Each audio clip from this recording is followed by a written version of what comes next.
Welcome to the first video lesson in our 5 video lessons podcasting series. In this first video, we're going to talk about clarifying your podcast ideas. If you have a good idea for podcasting, it's important to clarify it so that you can narrow it down and ensure that your audience will enjoy it. What topics interest your audience? While a topic should interest you too, it's more important that it's what your audience wants to listen to. Everything you do should take into consideration what your audience wants and how you can benefit and add value to their lives. What are you an expert in? Well, the truth is, you don't have to be an expert today, but you should want to become an expert.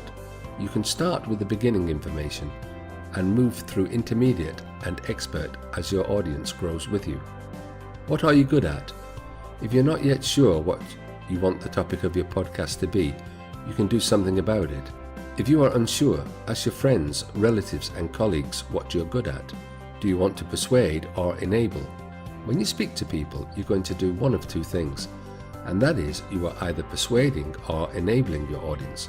For example, let's say you're a diet coach. Your podcast topic can persuade people to eat correctly and exercise, but it can also make it easier for them, enabling, to do it by using resources that help. Consider your reasons. There are many reasons to do a podcast. For example, you may want to be seen as an expert, reach more people, find like-minded people, boost traffic to your website, and get more sales, or something else entirely. Know your reasons for wanting to do a podcast so that you can stay on topic with your audience. Ask your audience, who is your audience and what do they want? If you already have a built-in audience through an email list, you could send them a survey to not only find out what type of topics they'd like to cover, but also gauge the interest by the type of responses you get. Write down ideas. At the top of the page, write down a description of your audience. You can use one of your client avatars if you want to. That way, you can keep them in mind as you list as many topics as you can for the next 10 minutes. Clean them up. Some of the stuff you came up with during brainstorming most likely won't work out for you.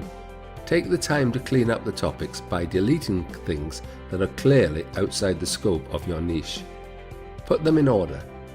Now, take the topics you wrote down, as discussed, and put them into some sort of order. It can help to chunk up the topics into categories and then put them into an order that makes sense if you was going to do it all one day. Finally, get started. The best way to do a podcast is to get started. It may take a while to get an audience, so don't give up. If you're sticking close to your niche and talking about topics you know about, you will build a hungry audience that wants to get even more content from you in other formats.